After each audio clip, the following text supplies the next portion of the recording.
पवित्र पवित्र पवित्र परमपवित्र थोर सनातन आमच्या जिवंत परमेश्वरा, आकाश पृथ्वी आणि सर्व काही उत्पन्न करणाऱ्या आमच्या स्वर्गीय पित्या, येशू ख्रिस्ताच्या पवित्र नावात प्रभू आम्ही तुझ्या चरणाशी येऊन प्रार्थना करतो। आज या सकाळच्या समयी आम्हा प्रत्येकाचा ताबा तुझ्या पवित्र रक्ताआड घे प्रभू। स्वर्गाचे द्वार उघड आणि प्रभू तुझा विशेष आशीर्वाद प्रत्येकाच्या जीवनावरती आज उतरून येऊ दे। ओठ माझेत पण प्रत्येक शब्द तुझपासून येणारा असू दे। तुझ्या शब्दाने तुझ्या वाणीने आम्हा प्रत्येकाच्या हृदयाची अंतकरणाची भेट घे। लीन दिन अंतकरणाने तुझपुढे आम्ही नतमस्तक होतो राजा। आमची हीच प्रार्थना आहे, तुझं वचन आम्हाला परिवर्तित करणारं ठरू दे। तुझ्या वचनाद्वारे आमच्या अंतकरणाची पकड घे प्रभू। आणि आज ज्या गोष्टी आम्ही शिकणार आहोत तुझपासून त्या आम्ही निरंतर आमच्या अंतकरणात साठवून ठेवाव्यात, यासाठी आम्हा प्रत्येकाचं सहाय्य कर। पवित्र आत्मा या सभेचा ताबा घे। ही सर्व प्रार्थना येशूच्या गोड पवित्र आणि सर्वोच्च नावात मागतो म्हणून पित्या ऐक, आमेन आमेन। प्रभूला धन्यवाद। निश्चित देवाच्या उपस्थितीमध्ये आपण सगळे या ठिकाणी बसलेलो आहोत आणि प्रभू आज परत एकदा नव्याने आपली भेट घेणार आहे। ज्या वचनावर आपण गेले 2 दिवस मनन केलेलं आहे आणि त्या यज्ञापेक्षा आज्ञा पाळणं किती बरं आहे याबद्दल वेगवेगळ्या अँगलमधून म्हणा किंवा वेगवेगळ्या रीतीनं वचनाच्या गाभाऱ्यामध्ये आपण अधिक सखोल जाण्याचा प्रयत्न करत आहोत।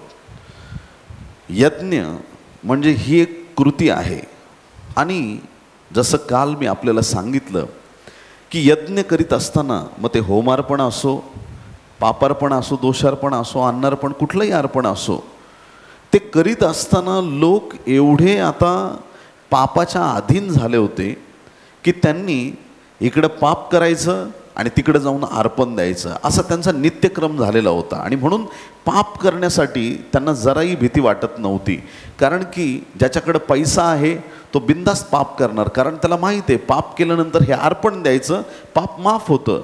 परंतु नव्या करारात त्या प्रत्येक अर्पणांचा जो अर्थ होतो, त्या प्रत्येक यज्ञाचा अर्थ होतो, हा काल आपण पाहिलेला आहे। आणि आता आज्ञा या विषयाकडे आपण वळालेलो असताना आपण प्रभूची आज्ञा पाळणं गरजेचं आहे। काल रात्री आपण शिकलो की स्वर्गातून वाणी झाली, हा माझा प्रिय पुत्र आहे, ह्याच्याविषयी मी आणि ह्याचे तुम्ही ऐका। आणि मग आपण त्या विषयावरती काल मनन केलं, ह्याचे तुम्ही ऐका। तो सांगणार आहे। जवळपास येशू ख्रिस्ताने पण बऱ्याच गोष्टी करायला सांगितलं। असं म्हणता येणार नाही की येशू ख्रिस्ताने कृपा आणली आणि काही लोक हायपर ग्रेसच्या अधीन झालेले आहेत। हायपर ग्रेस म्हणजे काय? देवाची कृपा आहे, देवाची कृपा आहे, देवाची कृपा आहे। मग त्या कृपेचा संदेश देता देता काही लोक पाप करतात आणि काय नाही प्रभू बघून घेईल, काय नाही प्रभू मला सांभाळेल, चुका केल्या तरी काय नाही प्रभू करून घेईल। तर देवाने दिलेल्या आशीर्वादांचा गैरफायदा आम्ही घेता कामा नये।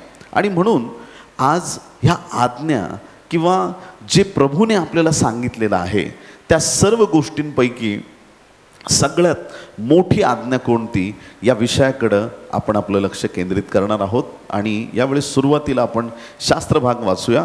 मत्तई कृत शुभवर्तमान 22वा अध्याय 34 ते 40 वचनं। त्याने सदुक्यांना निरुत्तर केले, हे ऐकून परुषी एकत्र झाले आणि त्यांच्यातील एका शास्त्र्याने त्याची परीक्षा पाहण्याकरिता विचारले, गुरुजी, नियमशास्त्रातील कोणती आज्ञा मोठी आहे? येशू त्याला म्हणाला, तू आपला देव परमेश्वर ह्याच्यावर पूर्ण अंतकरणाने, पूर्ण जीवाने व पूर्ण मनाने प्रीती कर, हीच मोठी व पहिली आज्ञा आहे। हिच्यासारखी दुसरी ही आहे की तू आपल्या शेजाऱ्यावर स्वतः सारखी प्रीती कर। ह्या 2 आज्ञांवर सर्व नियमशास्त्र व संदेष्टांचे ग्रंथ अवलंबून आहेत। आमेन। खूप सुंदर रीतीनं या ठिकाणी प्रभूने उत्तर दिलं आहे।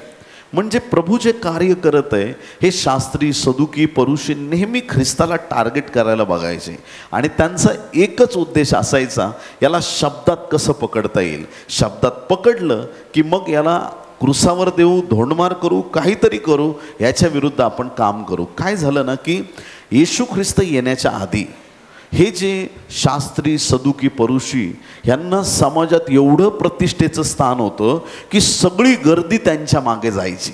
सगळी जी गर्दी होती, सगळे वचनाचं आम्हाला ज्ञान द्या, आमचं दान घ्या, आमचं दशमांश घ्या, तुम्ही खूप समाजातले प्रतिष्ठित लोक आहेत, आणि ते पण फार हुशारकीनं राहायचे. आणि त्यांच्या मागं हे शास्त्री, सदुकी, परुषी, याजक, मुख्य याजक, जे धार्मिकतेचं काम करणारे लीडर्स होते, धर्माचे लीडर होते, या लोकांच्या मागं मोठी गर्दी चालायची. आता ही गर्दी त्यांच्या मागे जाता जाता अचानक येशू त्या ठिकाणी प्रकटतो आणि येशूच्या कार्याला प्रारंभ होतो. आणि जसा येशू त्यांच्याशी बोलायला लागतो, अरे हे तर शिकवणं शास्त्रासारखं नाही, हे पुरुषासारखं नाही, हा अधिकारवाणीने शिकवतो, याच्या शब्दाने अद्भुत कार्य होतात, रोगी बरे होतात, पापांची क्षमा मिळते, मुर्दे जिवंत होतात, हा काहीतरी अलौकिक आहे. आणि जो तिकडं जाणारा सगळा क्राऊड होता ते सगळे येशूच्या मागे यायला लागले आणि येशू त्यांच्याकडून काही घेत नव्हता, तो त्यांना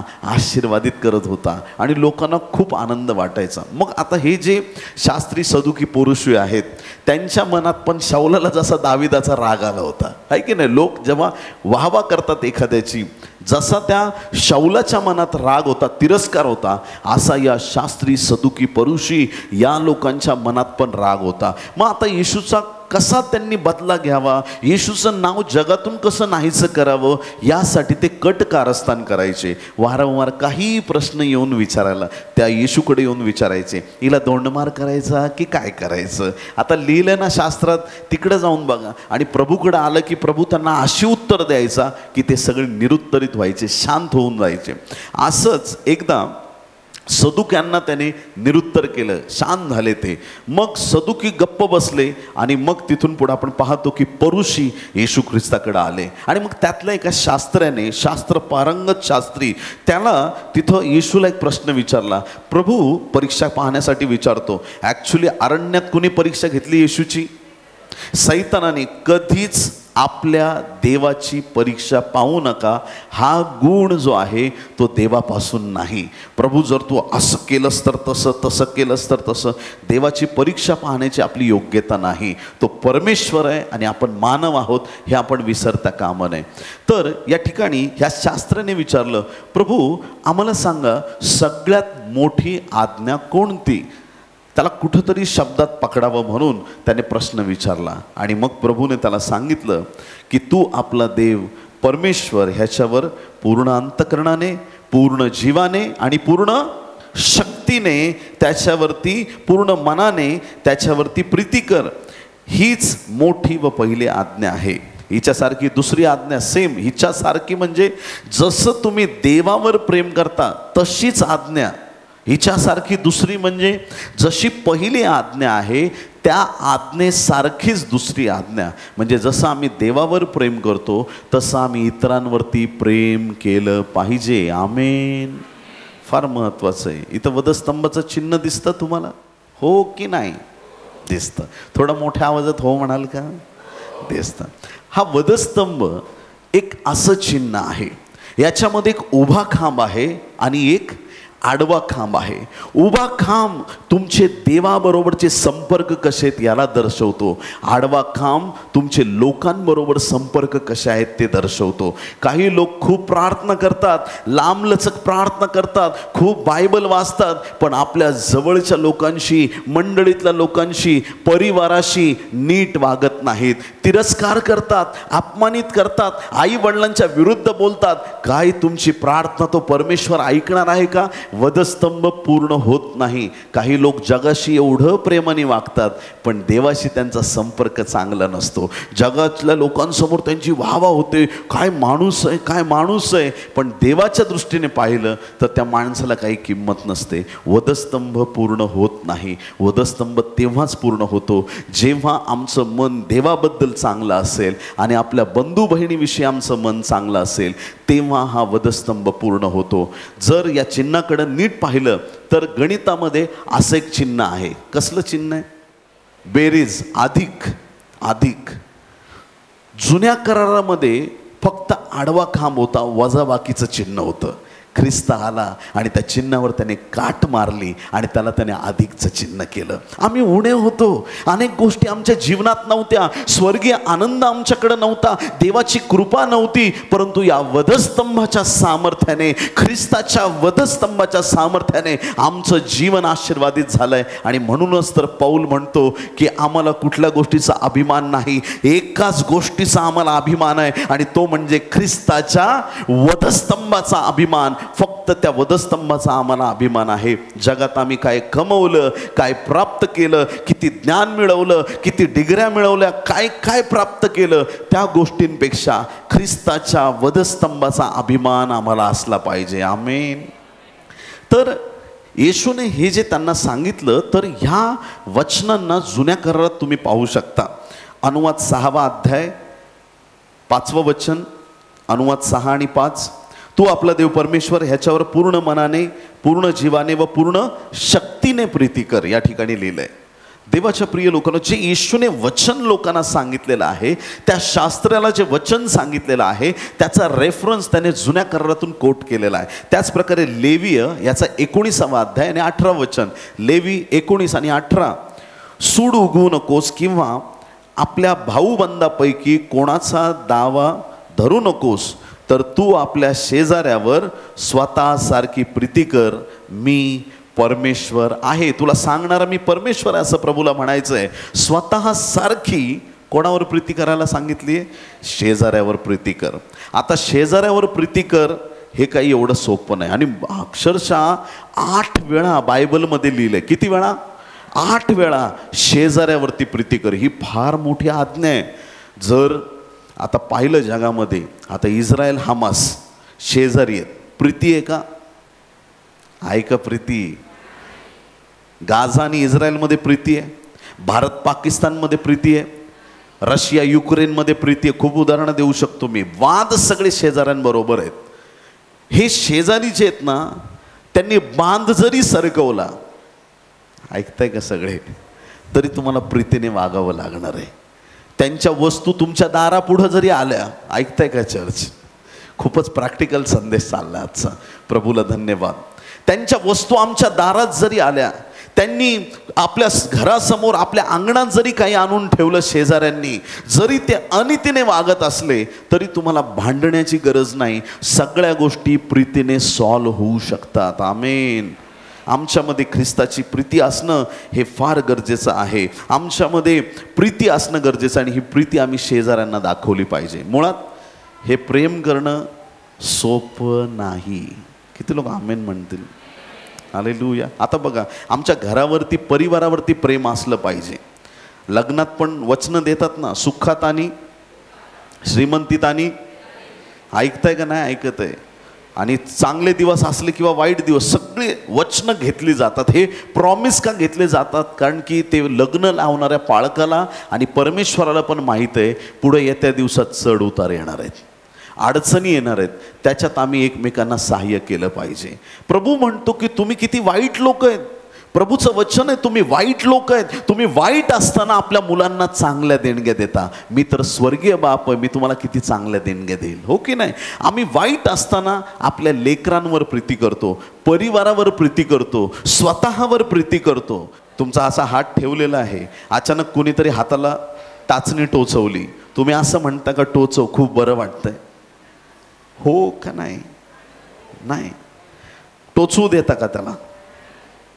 इथं म्हणजे डॉक्टरकडे जाताना, इंजेक्शन घेताना हे असे पैलवान रडताना बघितलेत आम्ही. नको ना मम्मी, नको ना. हे असा पहाडासारखा माणूस, आणि इंजेक्शन बघितलं का मुळू मुळू रडायला लागतो. एक सुई, एक सुई. एवढे भयंकर लोक आज जगामध्ये आहेत प्रियांनो.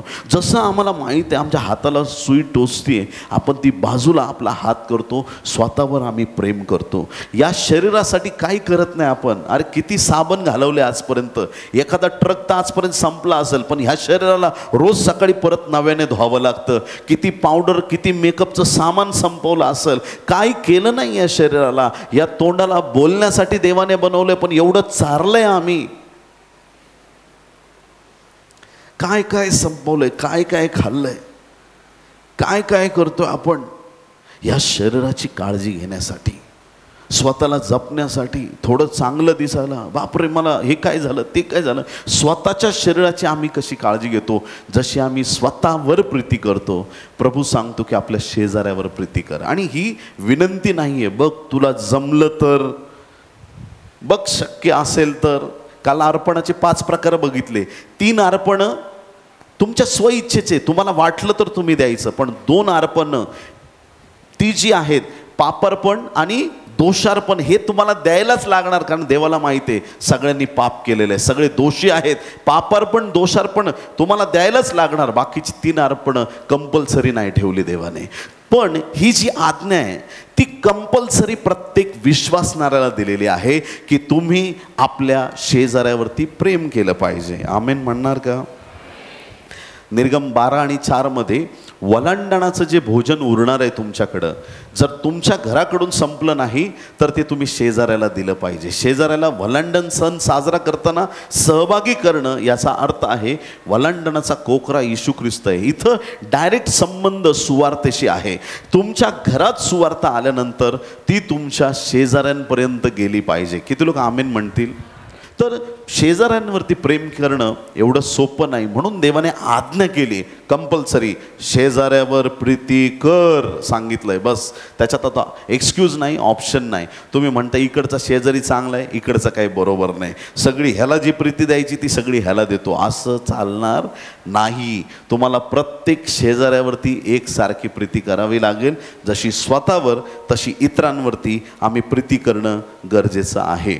देवाच्या प्रिय लोकांनो, बायबल सांगतं की आता समजा तुम्ही इथं दौंडमध्ये राहता आणि तुमचा सख्खा भाऊ बँगलोरमध्ये आहे, तुमचा सख्खा भाऊ बँगलोरमध्ये आहे. तुम्हाला आज अचानक अडचण आली आणि तुमची अडचण पटकन सॉल्व्ह झाली पाहिजे. काहीतरी अडचण आहे, पूर्ण कॉलनीला पाणी आलं आहे, फक्त तुमच्या घरात आलं नाही. तुम्ही बँगलोरच्या भावाला फोन कराल, तुम्ही शेजाऱ्यांना विचाराल काय तुमच्याकडे पाणी आलं का? आमच्याकडे आलं नाही. याच्या संदर्भात, म्हणजे हे पाणी वगैरे नाही, पण याच्या संदर्भात आपला शेजारी त्या भावापेक्षा आपल्याला इष्ट ठरणार आहे असं वचन आहे. वाचू आपण नीतिसूत्रे 27 आणि 10. स्वतःच्या व आपल्या बापाच्या मित्राला सोडू नकोस. स्वतःच्या व आपल्या बापाच्या, काय परमेश्वर आहे हा, काय पॉवरफुल वचन आहे. बापाचा मित्र, काय संबंध. इथं आजकाल लोक स्वतःच्या बापाकडे लक्ष देत नाहीत. आपल्या आई वडिलांचा सन्मान करा. एकदा ना एक बाप असा इतका मुलाला ना कामं सांगायचा, खूप कामं सांगायचं. म्हणजे नाही का, मुलगा लहान आहे, जेवलास ताट उचलून आतमध्ये ठेव, नुसती कामं, एक झालं की एक काम. हां काय झालं, हां चल ते आतमध्ये नेऊन ठेव, चल बिछाना टाक, उठलास घड्या घाल, घरातली कामं. आणि एवढंच नाही, रस्त्याने चाललं की ते शेजारच्या काकांची सायकल पडली, उचलून उभी कर. त्या मुलाला एवढा वैताग यायचा. असा बाप कोणाला मिळू नये म्हणायचा. काय माणूस आहे हा, उठता बसता खाता पिता नुसतं काम सांगत राहतो, ओरडत राहतो, नुसता धाक दाखवतो. कंटाळा आलाय मला या बापाचा, पण काय बोलू शकत नाही, लगेच बदडला जायचा. इतकं काम त्याला सांगायचा बाप. रस्त्याने चाललं तरी ए चल ते झाड वाळून गेलं, ते पाणी घे, त्या झाडानं टाक. रस्त्याने चाललं तरी ए त्या आजीबाईला रस्ता क्रॉस करून दे, मी थांबतो इथं. बळच सगळ्यांना मदत करायला लावायचा. आणि मग त्या मुलगा जसजसा मोठा होत होता, त्या मुलाने एक गोष्ट ठरवली, माझा बाप आहे ना हा मला नको. ज्या दिवशी माझं शिक्षण पूर्ण होईल या घराला मी गुड बाय करणार आणि मी निघून जाणार. मला नोकरी तर लागू दे, या बापाचं कधी आयुष्यात तोंड बघणार नाही, घर सोडून जाईल, कारण हा बापाने मला एवढं छळलंय, उठता बसता खाता पिता नुसतं एक एक काम सांगत राहतो, स्वतःची पण सांगतो, माझी करायला लावतो, अख्ख्या घराची करायला लावतो, बाहेर गेलं तर लोकांची कामं करायला लावतो. कंटाळा आलाय मला या बापाचा, नको मला हा बाप. नोकरी लागली की जाणार सोडून मी. शिक्षण पूर्ण होतंय, ग्रॅज्युएशन पूर्ण होतंय, शिक्षण संपलं आणि आता त्याच्या मनात त्याच्या मनामध्ये आता उत्साह निर्माण झालाय की आता मला नोकरी लागेल, आणि नोकरी लागली की बापाला सोडून जायचं. नको हा बाप, किटकिट करणारा बाप नको. आणि मग एक दिवशी त्याला इंटरव्ह्यूचं लेटर आलं. इंटरव्ह्यूच्या दिवशी सकाळीच प्रभूकडे तो प्रार्थना करतो, प्रभू आज मला ही नोकरी लागू दे आणि अशा किटकिट्या बापाकडून माझी सुटका कर. हा बाप नको मला, हा कटकट करणारा बाप मला नको, नुसता मला त्रास देतोय. बस प्रभू, आज माझ्या सुटकेचा दिवस आहे, आज मी मोकळा होणार, आज मला जॉब दे प्रभू, मला काही मागत नाही माझ्या लाईफमध्ये, मला इथून जायचं आहे, जॉब मिळाला की मी निघून जाणार. इंटरव्ह्यूच्या ठिकाणी हा मुलगा जाऊन पोहोचतो, गेटमधून आतमध्ये प्रवेश करतो. आतमध्ये गेल्यानंतर त्याला दिसतात की सायकलचा धक्का लागून 2-3 सायकली पडलेल्या आहेत. त्या सगळ्या पडलेल्या सायकल तो उभा करतो, पुढं जातो. आतमध्ये ज्या इमारतीत त्याला जायचं आहे, बाहेर सगळी झाडं आहेत, बाजूला पाणी ठेवलं आहे, आणि तो बघतो अरे यार झाडं वाळून गेलेत. पाणी घेतो, सगळ्या झाडांना सवय लागली ना, आता सवय लागली. पुढं जातो, एक ऑफिसचा एक कोणीतरी आतमध्ये लोक गेलेले असतात, सगळ्यांच्या चपला इकडं तिकडं पडल्यात, त्या नीटनेटक्या करतो. वरती जातो, त्याला वाटतं एका ह्या रूममध्ये त्याचा इंटरव्ह्यू आहे. दार उघडून बघतो, आतमध्ये सगळ्या लाईट फॅन चालू आहेत, कुणीच नाही. तर का बरं चालू ठेवलं आहे? सगळे लाईट फॅन सगळे बंद करतो. तो जे पुढं चालत गेला, प्रत्येक ठिकाणी त्याने काही ना काही केलं आणि त्याने लोकांची मदत केली. मदत करत करत इंटरव्ह्यूच्या जागेवर जाऊन पोहोचला. लाईनमध्ये तो बसला. आता जो मुलगा आत जातोय तो तोंड उतरून बाहेर येतोय. सगळे फार कठीण इंटरव्ह्यू म्हणे, फार कठीण इंटरव्ह्यू आहे, काही खरं नाही, इथं जॉब मिळणं कठीण आहे. हा मुलगा नाराज झाला आहे. म्हटलं तर प्रभू काय होणार, हा तर जॉब मला मिळाला पाहिजे, कारण मला किटकिट्या बापापासून सुटका पाहिजे. आणि शेवटी ज्यावेळेस या मुलाचा नंबर आला, तो आतमध्ये गेला आणि जसं त्याने विचारलं, मी कम इन सर, ये बस, उद्यापासून जॉबला यायचं तू, आणि की बरोबर सकाळी 9:30ला इथं हजर व्हायचं. अहो सर पण इंटरव्ह्यू झाला, तुझा इंटरव्ह्यू, तू गेटमधून आलास ना, त्यावेळेस तेव्हापासून CCTVत मी बघतोय हा मुलगा कोण आहे. असाच व्यक्ती आमच्या ऑफिसला पाहिजे होता. या कंपनीला अशा व्यक्तीची गरज आहे जो अशा प्रकारे आमच्या कंपनीची काळजी घेईल. आल्यापासून मी तुला बघतो की तू प्रत्येक गोष्टीमध्ये चांगल्या रीतीनं काम केलं आहे. धन्य त्या आई वडील ज्यांनी तुझ्यावर असे संस्कार केले. त्या मुलाच्या डोळ्यातून पाणी वाहू लागलं की बापाची किटकिट जी आहे ना, ती त्याला किटकिट वाटत होती, पण ती किटकिट नव्हती, ते संस्कार होते, ते ज्ञान होतं, तो आशीर्वाद होता. आणि म्हणून कधीच आपल्या आई बापाचा तिरस्कार करू नका. बायबल सांगतं बापाचा सन्मान कर. 5वी आज्ञा आई बापाचा सन्मान कर. आणि पुढं वचन सांगतं की आपल्या बापाच्या मित्राला पण सोडू नको, त्याला पण तू विसरू नको. आपल्या संकट समयी भावाच्या दारी जाऊ नकोस. कुठं जाऊ नको? किती लोक आमेन म्हणतील? आमेन म्हटलात म्हणजे असंच हो असं म्हटलात तुम्ही. आपल्या संकट समयी भावाच्या दारी जाऊ नकोस. दूर असलेल्या आपल्या भावापेक्षा जवळ असलेला शेजारी बरा. बँगलोरला फोन करण्यापेक्षा, दादा सकाळपासून पाणी नाही आलं, तो म्हणाल तू तुझं बघ, तुला पाणी नाही आलं, इकडं माझी सॅलरी नाही झाली, मी पण टेन्शनमध्ये आहे ना, तू तुझं बघ. देवाच्या प्रिय लोकांनो, जर तुम्हाला वाटतं की तुमच्या परिवारातले नातेसंबंध प्रेम टिकून राहावं, तर प्रयत्न करा की दुसऱ्यांना आपल्यामुळं त्रास होणार नाही. प्रयत्न करा. आम्ही कोणापुढं हात पसरण्याऐवजी आम्ही त्यांच्यासाठी प्रार्थना करावी आणि आपल्या गरजा परमेश्वराला कळवाव्यात. त्यातून आम्हाला मार्ग दिसणार आहेत. दूर असलेल्या भावापेक्षा जवळ असलेला शेजारी बरा. मग आता काय होतं की कालांतराने मग शेजारी जास्त बरा वाटायला लागतो आणि मग काही लोकांचा समज होतो भावापेक्षा शेजारी बरा. असं नाही आहे ते वचन. दूर असलेल्या भावापेक्षा. ऐकताय का तुम्ही? हो की नाही? म्हणजे काही लोकांना शेजारी एवढे प्रिय झालेत का ते सख्ख्या भावंडांना विसरलेत. असंही करायचं नाही. वचनाचा विपर्यास झाला. कारण बायबलमध्ये लिहिलंय भावापेक्षा शेजारी बरा. वचन अर्धच घेतलं. दूर असलेल्या भावापेक्षा तुमच्या मदतीला धावून येण्यासाठी, तुमच्या बरोबर उभं राहण्यासाठी भाऊ दूर असेल, पण जर शेजारी जवळ आहे तर त्याच्याद्वारे परमेश्वर तुम्हाला सहकार्य करणार आहे. म्हणून काय, आपल्या भावंडांशी आपण चुकीचं वागू नये किंवा त्यांच्याशी आम्ही प्रीतीने वागावं, ही देवाची इच्छा आहे. देवावर तुम्ही प्रीती करू शकत नाही जर तुम्ही तुमच्या परिवारावर, तुमच्या भावंडावर प्रीती करू शकत नाही. आमेन. वाचूया 1 योहान 4:20. मी देवावर प्रीती करतो असे म्हणून जर कोणी आपल्या बंधूचा द्वेष करील तर तो लबाड आहे. देवावर प्रीती करतो म्हणतो, पण भावावर प्रीती करत नाही. त्याच्यासाठी शब्द वापरलाय बायबलमध्ये आणि त्याला लबाड आहे असं म्हटलेलं आहे. कारण डोळ्यांपुढे असलेल्या आपल्या बंधूवर जो प्रीती करत नाही त्याला न पाहिलेल्या देवावर प्रीती करता येणे शक्य नाही. भाऊ दिसतोय त्याच्यावर प्रेम नाही करतायत, न दिसणाऱ्या देवावर तुम्ही कधी प्रेम करणार, हे बायबलचं वचन आहे. आणि म्हणून आम्ही आमच्या बांधवावरती पण प्रेम करणं गरजेचं आहे. जर तुमचा काही कालावधीपासून आपल्या भावंडांबरोबर अबोला असेल, देवाच्या प्रिय लोकांनो, आजची सभा संपल्यावर त्यांना फोन करा. तुमची चूक नसली तरी माफी मागा आणि आपले जे संपर्क परिवारात खराब झाले असतील आज ते रिस्टोर होणं गरजेचं आहे. तुमची अर्पणं देवाला मान्य होत नाहीत. ज्या वेळेस तुम्ही मनात कोणाबद्दल तिरस्कार ठेवता आणि तिरस्कार ठेवून प्रभूच्या पवित्र मेजामध्ये सहभागी होता, तुमचं अर्पण, तुमचं दान, तुमचं मेज, तुमचं प्रभुभोजन हे देवाच्या उपस्थितीमध्ये मान्य केलं जात नाही. माझ्याशी बोलायचं असेल तर बायबलमधून बोला प्रियांनो. म्हणून आज आम्ही ख्रिस्ती म्हणवणारे लोक, जगात आणि आमच्यात फरक हा आहे की आमचं कोणी वाईट केलं म्हणून आम्ही त्यांचं वाईट करत नाही, आम्ही त्यांना प्रेमच देणार, कारण की आमच्यामध्ये तिरस्कार नाही, देवाची प्रीती देवाने भरलेली आहे. आमेन.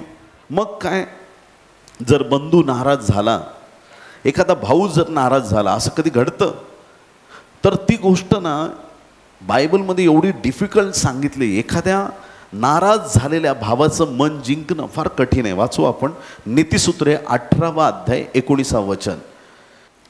दुखवलेल्या भावाची समजूत घालणे मजबूत शहर जिंकण्यापेक्षा अवघड आहे. कशापेक्षा अवघड आहे? दुखवलेला भाऊ, त्याची समजूत घालणे, त्याची समजूत घालणे एखादं मजबूत शहर जिंकण्यापेक्षा अवघड आहे. कलह म्हटले म्हणजे ते दुर्गाच्या अडसरांसारखे होत. दुर्गाच्या अडसर म्हणजे काय? खूप मोठा किल्ला आहे, गड आहे, आणि त्याच्या अडसर दरवाजे जसे बंद केले गेलेत तसे कलह म्हटलेल्या गोष्टी आहेत प्रियांनो. वाईट गोष्टींमुळे प्रीतीचे दरवाजे बंद होतात, प्रेम, आपुलकी, सद्भावना थांबते. जिथं भांडण, वादविवाद असतो प्रियांनो, त्या ठिकाणी देवाचं गौरव होत नाही. काही परिवारांमध्ये परमेश्वर सगळं देतो, त्यांना सगळ्या गोष्टींची पूर्तता करतो, त्यांना चांगलं शिक्षण देतो, चांगल्या नोकऱ्या देतो, चांगला पैसा देतो, पण गोष्टी टिकत का नाही? आजार का लागतात? परिवारात अडचणी का येतात? जर आमचा भाऊ नाराज झालाय तर त्याला त्याचं मन जिंकणं हे एका बळकट दुर्ग किंवा एक बळकट शहर जिंकण्यासारखं अवघड काम आहे. आणि परमेश्वराने तुम्हाला ते अवघड काम करायला सांगितलंय. आमेन. किती सोपं आहे, अवघड आहे पण सोपं आहे. ढाली तलवारी घेऊन भावाला जिंकण्यासाठी जाऊ नका. प्रेमाने वागा, प्रेमाने बोला. दुसऱ्यांच्या शब्दामुळे तुमची शांती भंग होता कामा नये. किती लोक आमीन म्हणतील? इकडे एक सिंहाचं पिल्लू आहे छोटं, समजा उदाहरणार्थ सिंहाचं पिल्लू आहे छोटं. ते सिंहाचं पिल्लू म्हणतं म्याव. काय म्हणतं सिंहाचं पिल्लू? म्याव म्हणतं, म्याव. पण म्याव म्याव कोणाचा आवाज असतो? लोक म्हणतात ही मांजर आहे, ही मांजर आहे, ही मांजर आहे, आणि ते रडत बसतं. मला तो मांजर म्हटलं.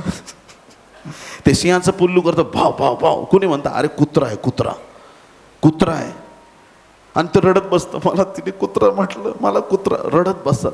लोक तुम्हाला काही म्हटले, तुम्हाला स्वतःला माहीत पाहिजे तो यहुदा वंशाचा सिंह आहे, मी त्याचा बच्चा आहे. लोक मला काही म्हणो, माझी डिग्निटी कमी होत नाही. कुणी शिव्या दिल्या तर रागवायचं नाही, एकच बोलायचं, तू दिल्यास ठीक आहे, पण मी त्या घेतल्याच नाहीत. तुझ्याकडेच राहू दे. फरक पडणार आहे का? तुम्ही घेता म्हणून तुम्हाला दुःख होतं.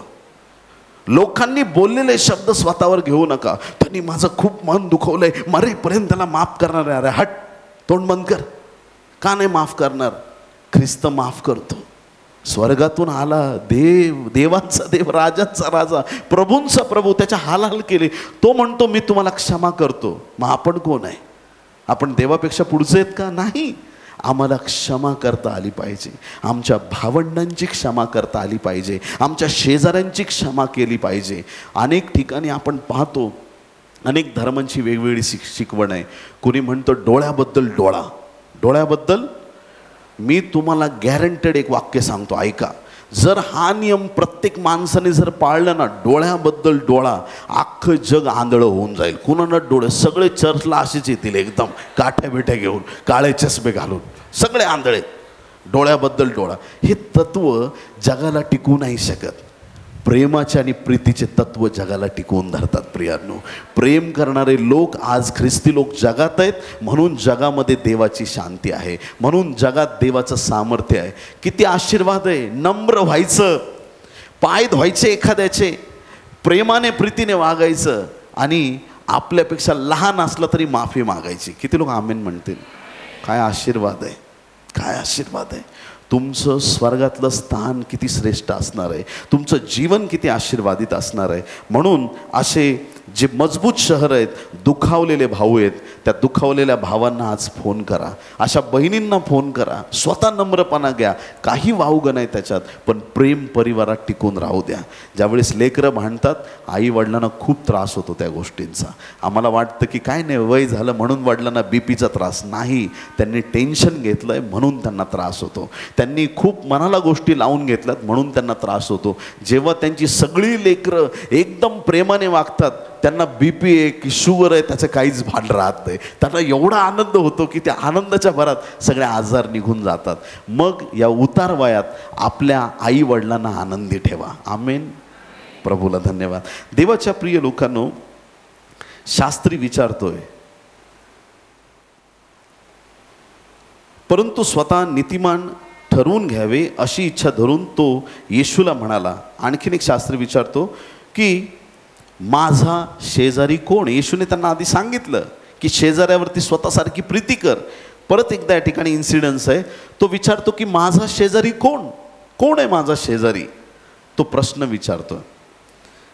आता इथं एक कन्सेप्ट आपला क्लिअर झाला पाहिजे. म्हणजे आपलं घर आहे, त्याच्या भिंतीला भिंत लागू नये, फक्त तो शेजारी असं नाही. या ठिकाणी येशूने एक दाखला दिला. लूक त्याच 10व्या अध्यायाच्या 29व्या वचनात तो प्रश्न विचारतो, माझा शेजारी कोण? मग आता 30व्या वचनापासून 10व्या अध्यायाच्या लुकाच्या पुस्तकात 30व्या वचनापासून 37 वचनामध्ये एक दाखला दिलाय. लक्ष देऊन ऐका. यरूशलेम उंचावरती आहे, यरिहो खालच्या बाजूला आहे. वरती यरूशलेम आणि खाली यरिहो आहे. एक व्यक्ती यरूशलेमहून खाली यरिहोला चालला होता. वरून खाली शब्दातच अर्थ दडलेला आहे. या उदाहरणात यरूशलेम म्हणजे शांतीचं नगर, यरिहो या शब्दाचा अर्थ आहे युद्धभूमी. शांतीचं नगर सोडून त्या अशांत युद्धभूमीकडं एक व्यक्ती चाललेला आहे. जाता जाता जाता वाटेत त्याला लुटारूंनी गाठलं, त्याला मार दिला, त्याची लुटमार केली आणि त्याला अर्धमेला करून, अर्धमेला म्हणजे काय, नीट खलास पण केला नाही, नीट जिवंत पण ठेवला नाही. सैतानाची ही टॅक्ट आहे प्रियानो. माणसाला नुसतं तडफडत सोडतो. हा व्यक्ती उघडा वागडा रस्त्यावरती अर्धमेला होऊन पडलेला आहे. आपल्याला माहीत आहे या उदाहरणामध्ये याजक आला, लेवी आला, सगळे हे देवाचे सेवक आहेत, मंदिरात सेवा करणारे, आणि हे तिथं यायचे, त्या व्यक्तीकडे पाहायचे. एका बाजूने निघून गेला एक, दुसऱ्या बाजूने दुसरा निघून गेला. ही घटना आपल्याला ठाऊक आहे. आणि मग त्या ठिकाणी एक शमरोनी आला. शमरोनी म्हणजे कोण? शमरोनी एक असे प्रकारचे लोक आहेत ज्यांना फार तुच्छ गलिच्छ समजलं जायचं. त्या लोकांबद्दल फार मोठा इतिहास आहे, सांगण्यास वेळ नाही, पण एक मात्र समजून घ्या, जर मी यहुदी असेल आणि मला शमरोन प्रांतात जायचं असेल तर मी या ठिकाणी माझा प्रवास सुरू केला आणि मी ज्यावेळेस शमरोन प्रांतातून चालत जाईल, माझी मान मी फक्त खाली किंवा सरळ ठेवणार, आजूबाजूला कोणाकडे पाहणार नाही. एखादा शमरोनी माझ्याशी बोलू इच्छित असला, बोलला तरी मी त्याला प्रत्युत्तर देणार नाही. त्यांना मी तुच्छ समजणार. रस्ता पूर्ण क्रॉस झाला, शमरोन प्रांत संपला, मी तिथं थांबणार, आपले पायातले जोडे काढणार, झटकणार, पायात परत घालणार, पुढचा प्रवास करणार. त्यांच्याशी कोणी बोलत नव्हतं, संपर्क ठेवत नव्हतं, त्यांना शूद्र समजलं जायचं. अशी ही शमरोनी लोकांची एक जमात आपल्याला पाहायला मिळते. आता इथं वचनात सांगितलंय की एक शमरोनी तिथं आला. म्हणजे हे प्रार्थना करणारे लोक, ज्यांना जगातले लोक उच्च समजतात, ते येऊन गेले. परंतु एक असा शमरोनी आला तिथं की त्याने सर्वप्रथम पाहिलं त्या व्यक्तीकडं, त्याला कळवळा आला. कळवळा आल्याच्या नंतर त्याने त्या व्यक्तीच्या, अर्धमेला झालेल्या व्यक्तीच्या जखमांना त्यांनी तेल लावलं, द्राक्षरस लावलं, त्याच्यावर पट्ट्या बांधल्या, आपल्या जनावरावर त्याला घेतलं आणि त्याला घेऊन उतार शाळेत गेला.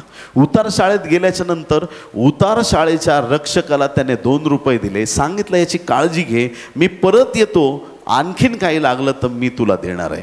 आता हे सगळी जी घटना आहे, प्रभूने विचारलं यापैकी त्या व्यक्तीचा खरा शेजारी कोण? सगळ्यांनी म्हटलं शमरोनी. तसंच देवाच्या प्रिय लोकांनो, आमचा खरा शेजारी कोण ते आम्ही ओळखलं पाहिजे. आज या उदाहरणामधून एक गोष्ट आपल्याला पक्की कळाली. जे लोक, जेव्हा तो व्यक्ती अर्धमेला होता आणि उतार शाळेत जाऊन पोहोचला, जखमा बऱ्या झाल्या, त्याला मनाला बरं वाटलं की मला कुणीतरी मदत केली म्हणून मी इथपर्यंत सुरक्षित आहे. कुणी त्याला विचारलं असेल, काय रे काय झालं होतं, कुठं होता, कुठं आलास तू? त्याने एकच म्हटलं असेल, मी रस्त्यावरती पडलो होतो पण आज मी उतार शाळेमध्ये आहे. मला सैतानाने ठकवलं होतं, मला लुटमार केली होती, पण आज मी सुरक्षित आहे. उतार शाळा म्हणजे चर्च आहे प्रियांनो. उतार शाळेचा रक्षक म्हणजे पाळक आहे. पाळकांना विशेष देवाने रिवॉर्ड दिलंय मंडळीची काळजी घेण्याकरिता. प्रभू येईल तेव्हा आणखीन मोठं रिवॉर्ड मिळणार आहे. किती लोक आमीन म्हणतील? देवाच्या प्रिय लोकांनो, असे जे सैतानाने लुटमार केलेले लोक जगात तुम्हाला दिसतील, त्यांना आपण चर्चचा रस्ता दाखवला पाहिजे, त्यांना प्रभूकडे आणलं पाहिजे. त्यांच्या जखमा बांधणारा तो शमरोनी साक्षात येशू ख्रिस्त आहे. देवाच्या प्रिय लोकांनो, या उदाहरणामध्ये चांगले दिसणारे किंवा चांगले म्हणणारे लोकच तुमचे शेजारी आहेत असं नाही. माहीत नाही, प्रत्येक व्यक्ती देवाच्या राज्यात प्रभूने अगदी योग्य केलं आहे आणि ठाऊक नाही की कोणाद्वारे तुमचं सहकार्य होऊ शकतं. आणि म्हणून या उदाहरणात खरा शेजारी कोण हे आपल्याला पाहायला मिळालं. देवाच्या प्रिय लोकांनो, जो कळवळ्याने भरतो, जो देवाच्या कार्यामध्ये नेहमी सतर्क असतो, त्या व्यक्तीबद्दल देवाची स्तुती असो. 1 योहान 4 अध्याय 10 वचन. प्रीती म्हणावी तर हीच, आपण देवावर प्रीती केली असे नाही, तर त्याने तुमच्या आमच्यावर प्रीती केली आणि तुमच्या आमच्या पापांचे प्रायश्चित्त व्हावे म्हणून स्वपुत्राला पाठवले. प्रीती म्हणावी तर हीच, आपण देवावर प्रीती केली असे नाही, तर त्याने तुमच्या आमच्यावर प्रीती केली. आधी त्याने आमच्यावर प्रीती केली. प्रियांनो, त्याचं प्रेम आपल्याला मिळालं, आम्ही त्याच्या प्रीतीने भरलो गेलो आणि ही प्रीती आम्हाला फक्त स्वतःच साठवून ठेवायची नाही. ऐकता का सगळे? बघा, हर्मोन डोंगराच्या पर्वत रांग आहेत इस्रायलच्या वरच्या भागात, वरच्या बाजूला उत्तरेकडे. हर्मोन पर्वतांमधून एक नदी उगम पावते, ज्याच्यात येशूचा बाप्तिस्मा झाला. काय नाव त्या नदीचं? यार्देन नदी.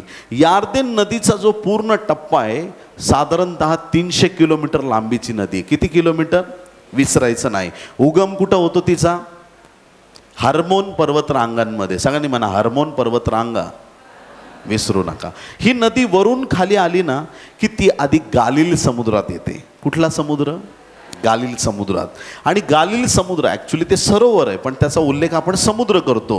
ह्या गालिल समुद्रात ती नदी येते आणि नंतर गालिल समुद्रातून पाणी पुढं जातं आणि सरते शेवटी ते मृत समुद्रात येतं. शेवटी कुठं येतं? मृत. सगळ्यांना कळालं? उगम कुठं? हर्मोन. तिथून पाणी आलं गालिल समुद्र, शेवटी पाणी आलं मृत समुद्रात. गालिल समुद्र आणि मृत समुद्र याच्यात एक महत्त्वाचा बदल आहे, फरक आहे. मृत समुद्रामध्ये मृत म्हटलंय, त्याच्यात एकही मासा नाही. 33.8% त्याच्यामध्ये क्षार आहे. फारच खारट समुद्र आहे. माणसाला फेकलं तरी वर तरंगतो, एवढं त्या पाण्यामध्ये एवढा बदल आहे. आणि तिथं जीवन नाही. त्या मृत समुद्रात मासे नाहीत. परंतु गालिल समुद्रामध्ये तुम्हाला ठाऊक आहे, पेत्रांनी जाळं टाकलं आणि मछवा बुडायला लागला, एवढे नंतर त्याच्याकडे मासे आले. म्हणजे गालिल समुद्रामध्ये मासे आहेत, जीवन आहे. मृत समुद्रात जीवन नाही. का बरं ह्या दोन समुद्रांमध्ये फरक आहे? फरक एकाच गोष्टीचा आहे. गालिल समुद्र जे पाणी येतं ते पुढं पण पाठवतो, म्हणून त्याचं पाणी सर्क्युलेट होतं. मृत समुद्र नुसतं आने दो, इनकमिंग फ्री है, आने दो पाणी आने दो, फक्त जमा करायचं काम आहे.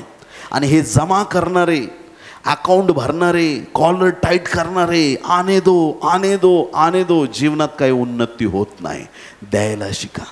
प्रीती देवापासून मिळाली, इतरांवरती करायला शिका. आमच्या जीवनात आशीर्वाद मिळाले, इतरांना साक्ष द्या. ज्या गोष्टी देव तुम्हाला देऊ करतो त्या गोष्टी तुम्हाला पुढं लोकांना सांगता आल्या पाहिजेत. माझा खूप सुंदर आवाज आहे, माझा खूप सुंदर आवाज आहे. काय करू? लोणचं करता येईल का त्या आवाजाचं? काय उपयोग आहे? आवाज तुम्ही देवासाठी वापरा. मला खूप छान बोलता येतं, वचनातून बोला.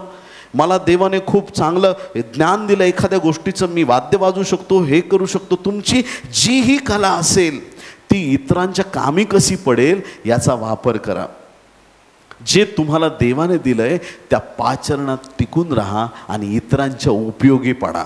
नाही उपयोगी पडलात, भले चांगली चकचकीत तलवार असेल आणि 30 वर्ष बाहेरच नाही काढली, गंजून जाईल. माझं चॅलेंज आहे. ऐकताय तुम्ही चर्च? गंजून जाईल. ज्या दिवशी युद्ध सुरू होईल म्हणाल, सगळ्यांना सांगा माझ्याकडे तलवार आहे, माझ्याकडे तलवार आहे, माझ्याकडे तलवार आहे. ज्या दिवशी बाहेर काढाल, गंजलेली निघेल बाहेर. शत्रू बघून हसेल तुम्हाला. म्हणून वापर झाला पाहिजे. ज्या गोष्टींचा वापर होतो त्या गोष्टी टिकून राहतात. ज्या गोष्टी वापरत नाही त्या निकामी होतात प्रियांनो. म्हणून डोक्याचा वापर करत जा. Praise the Lord, hallelujah. म्हणून आपल्या पावलांचा वापर देवासाठी, धावण्यासाठी करा. देवाने जे दिलंय त्याचा वापर करा. गालिल समुद्र बना, पण मृत समुद्र बनू नका. आमेन. बोला येशू मसीह की. देवाकडून प्रीती मिळाली आहे, ती प्रीती आम्हाला इतरांपर्यंत पोहोचवणं गरजेचं आहे. योहान 17 आणि 23 मध्ये आपण पाहूया. म्हणजे मी त्यांच्यामध्ये व तू माझ्यामध्ये, ह्यासाठी की त्यांनी एक होऊन पूर्ण व्हावे आणि त्यावरून जगाने समजून घ्यावे की तू मला पाठवलेस आणि जशी तू माझ्यावर प्रीती केलीस तशी त्यांच्यावरही प्रीती केलीस. किती पॉवरफुल वचन आहे. परमेश्वराने येशूवर किती प्रेम केलंय. अफाट प्रेम आहे, त्याचं कॅल्क्युलेशनच नाही. जशी देव बापाने ख्रिस्तावरती प्रीती केली तशीच प्रीती, कमी नाही. ख्रिस्तावरती 100% केली आणि मंडळीवर 50% असं नाही. जेवढी त्याने येशूवरती, ख्रिस्तावर प्रीती केली तेवढीच प्रीती आमच्यावर केली. किती आशीर्वादित आहेत आम्ही. देवाची एवढी मोठी प्रीती आम्हाला मिळाली आहे. तो मोठा प्रीतीचा साठा त्याने आमच्यामध्ये दिलेला आहे. आणि मग आमचे चेहरे बदलले पाहिजेत. काही लोकांच्या चेहऱ्यावर नेहमी 12 वाजलेले असतात. मी प्रभूला म्हणतो, या घड्याळाला चावी दे, 1-2 वाजू दे, पुढच्या आकडे येऊ देत देवा. ना हसता येतं, ना बोलता येतं, ना काही, नेहमी स्तब्ध. असे खुन्नसमध्ये बघत असतात. आणि संदेश प्रीतीचे, देवाच्या प्रिय लोकांनी ह्याच्यासाठी का प्रभूने आपल्याला पाचरण केलं? ह्यासाठी का आम्हाला प्रीतीने बोलता आलं पाहिजे. आमच्या जीवनातून ख्रिस्ताची झलक दिसली पाहिजे. आमच्याशी बोलून लोकांना जाणवलं पाहिजे की खरंच प्रभूची प्रीती या व्यक्तीमध्ये आहे. अन्यथा सगळा दिखावा होणार आहे प्रियांनो. सगळ्या गोष्टींना दिखावा म्हणता येईल. ख्रिस्तावर जेवढी प्रीती केली तेवढीच, एक कण कमी नाही, तेवढी प्रीती त्याने आमच्यावर केली. मग एवढं प्रेम आम्हाला मिळतंय, मग आम्ही गालिल समुद्र आहेत, प्रीती तिकडून आली, आम्ही पुढं ती पास करणार. आमेन. आम्ही इतरांवरही त्याच प्रेमाने बोलणार. येशू ज्या प्रेमाने बोलत होता त्या प्रेमाने, त्या प्रीतीने आम्ही इतरांशी बोलणार आहोत. आणि ते प्रेम सर्व काळ टिकणारं आहे, ते कधीच संपणार नाही. आमेन. प्रीती म्हणजे ही एक कृतीची गोष्ट आहे, फक्त बोलण्याची गोष्ट नाही. मी तुझ्यावर प्रीती करतो है ना. कॉलेजच्या लेकरांमध्ये पाहतो आपण, सुबह को दिल दिया शाम को वापस लिया. काय खरं नाही त्या प्रेमाचं. आणि त्याला काय बोलण्यासारखे नाही त्या गोष्टी. देवाच्या प्रिय लोकांनो, हे तात्पुरतं जगी प्रेम आहे. मी त्याला पाहिलं, तिने मला पाहिलं, प्रेम झालं, हे सगळं थोतंड आहे. याच्यावर विश्वास ठेवू नका. हे पाहण्यातून बघण्यातून जे प्रेम होतं ना, ह्याला देवाच्या राज्यात एक कण पण किंमत नाही आणि ते टिकत नाही. प्रियांनो, लक्ष देऊन ऐका देवाच्या प्रिय संतगणांनो. प्रीती म्हणजे काय? प्रीती म्हणजे एक फार अलौकिक गोष्ट आहे, फार वेगळी आगळी गोष्ट आहे. आणि ते प्रेम जे स्वर्गातून देवापासून आपल्याला मिळालं आहे, त्या प्रीतीकडं, त्या आगापे प्रेमाकडं आमचं लक्ष असलं पाहिजे. जगातलं प्रेम दिल्या घेतल्याचं आहे, पण स्वर्गीय जे प्रेम आहे ते अनकंडिशनल लव आहे. त्याच्यात कुठल्याही प्रकारची परमेश्वराने तरतूद केली नाही. तू जर असं केलं तर मी प्रेम करेल, तू तसं केलं तर मी प्रेम करेल.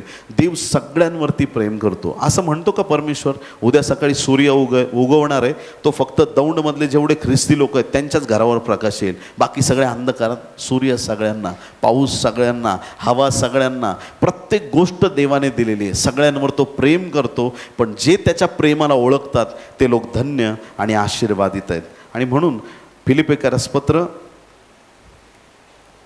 2 अध्याय 13 आणि 14 वचन. Philippines chapter 2 versus 13 and 14. कारण इच्छा करणे व कृती करणे हे तुमच्या ठायी आपल्या सत्संकल्पासाठी साधून देणारा तो देव आहे. जे काही तुम्ही कराल ते कुरकुर व वादविवाद न करता करा. जे काही कराल, जी कृती तुम्हाला करायची आहे ती कृती देवाच्या इच्छेप्रमाणे आपण करायला पाहिजे. आणि जे काही आपण करणार ते कुरकुर आणि वादविवाद न करता करायला पाहिजे. प्रेम करताना त्या प्रेमाच्या मागं कसले दुसरे टॅग लावायचे नाहीत. ज्यावेळेस तुम्ही एखाद्याची मदत करता, लोक एकदा मदत करतात आणि आयुष्यभर बोलून दाखवतात. म्हणून काही लोकांना मदत घ्यायला आवडत नाही. एकदा मदत करतील, 10 रुपये देतील, पण असं सांगतील 1974 साली मीच ह्याला 10 रुपये दिले होते आणि माझ्यामुळं तो वरती आला नसता, माझे 10 रुपये होते म्हणून हा वरती आला. आयुष्यभर बोलून दाखवत राहतील. पण ज्यावेळेस तुम्ही प्रीती करता त्यावेळेस तुम्ही त्या परतफेडीची अपेक्षा करू नका. तुम्ही प्रेम देत राहा आणि ही देवाची इच्छा आहे. ज्यावेळेस तुम्ही कृती करता त्यावेळेस वादविवाद आणि कुरकुर न करता आम्ही देवाची स्तुती केली पाहिजे. कुरकुर न करता देवाचं कार्य केलं पाहिजे. करावं लागतं म्हणून जबरदस्तीने करू नका. फक्त तुमच्या मनाला ठाऊक राहू द्या, देवाला सगळं माहीत आहे. परमेश्वर सगळं पाहतो आणि म्हणून जगात त्याची ॲडव्हर्टाइजमेंट करू नका. ज्या दिवशी तुम्ही दिखाव्याच्या मागे लागाल, देवाचं कार्य थांबलं म्हणून समजा.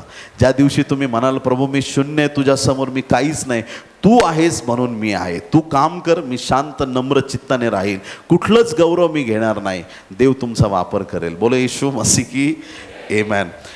कोरिन्थीकरास पत्र याच्या 13व्या अध्यायाच्या 1 ते 13 वचनामध्ये प्रीतीबद्दल लिहिलेलं आहे.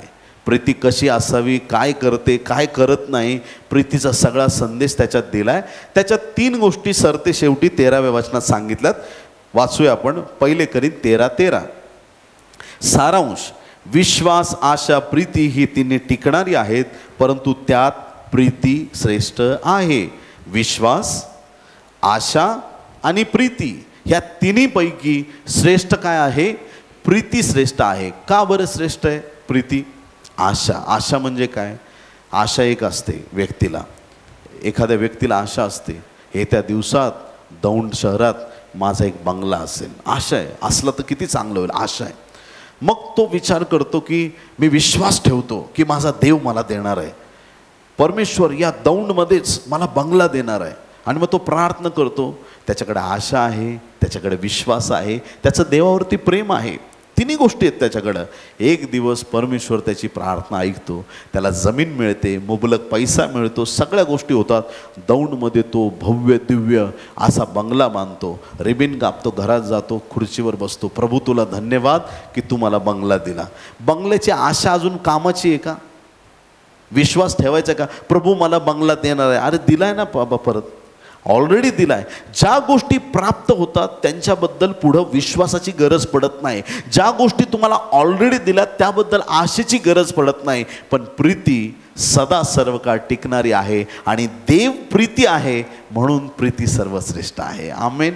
आणि म्हणून याच प्रेमाने आजपासून आमचं जीवन जगायचं आहे. सगळ्यात मोठी आज्ञा प्रेम देवावर पण करा आणि प्रेम शेजाऱ्यांवरती पण करा, ही देवाची आज्ञा आहे. प्रेमाने बोला, इतरांची काळजी घ्या, त्यांना सन्मान द्या, त्यांना मदत करा, इतरांसाठी आपल्या जीवन खर्च केलं जाऊ द्या, इतरांना सुवार्थ सांगा, चांगलं मार्गदर्शन करा, शेजारच्याच्या आनंदामध्ये आनंद करा, त्यांच्या दुःखात दुःख करा, प्रत्येक परिस्थितीत पूरक असं वागा. तुम्ही ख्रिस्ताचा नियम पूर्ण कराल आणि त्यामुळे तुमचं जीवन आशीर्वादित होईल. बोला येशू मसीह की. पवित्र पवित्र पवित्र परमपवित्र थोर सामर्थ्यवान आमच्या जिवंत परमेश्वरा, सर्वात मोठी आज्ञा आज तू आम्हाला शिकवलीस. आणि प्रभू तुझ्यावर प्रेम करायला तू आम्हाला शिकवलंस, तसंच शेजाऱ्यावरही प्रेम करण्यासाठी तू आमचं सहाय्य कर. आज नंतर आम्हाला एवढी नम्रता दे, एवढं प्रेम आमच्यात भरलं जाऊ देत प्रभू.